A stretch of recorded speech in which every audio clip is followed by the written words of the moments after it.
В новом отделении современные условия и для врачей, и для пациентов. Первым делом Сергею Гапликову рассказывают про уникальный ангиограф.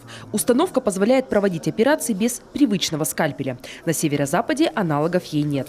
Картинка цифровая, изображение трехмерное. Но самое главное – это программное обеспечение.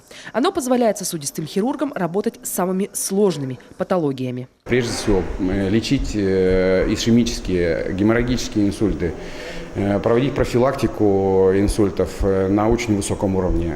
Кроме этого, мы уже поднимаем качество и, я надеюсь, количество тех вмешательств, которые проводятся на периферических сосудах, на сосудах брюшной полости, на сосудах конечности, лечение сахарного диабета и его осложнений. Это тоже наша программа, которой мы занимаемся с эндокринологами вместе.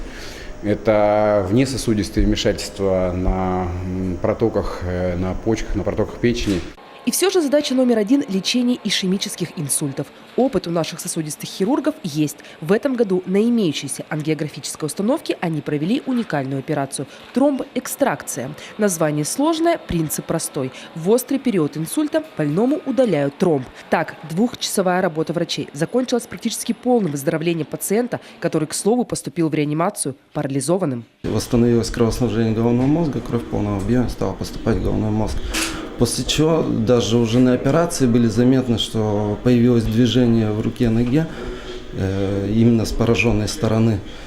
И через час, когда мы уже убирали интродюсеры, наш порт, через который мы заводим инструмент, человек мог уже мне пожать руку. Пациент, который своевременно обратился, своевременно поступил, и ему была проведена вот эта процедура, он ушел из больницы своими ногами. То есть если бы мы не сделали, то, скорее всего, к сожалению, либо бы погиб, либо бы остался очень глубоким инвалидом. То есть здесь мы имеем однозначно большое преимущество. Новый ангиограф закупили в рамках развития региональных сосудистых центров. Уже в начале следующего года такой же аппарат поступит и в Иркутинскую больницу скорой помощи.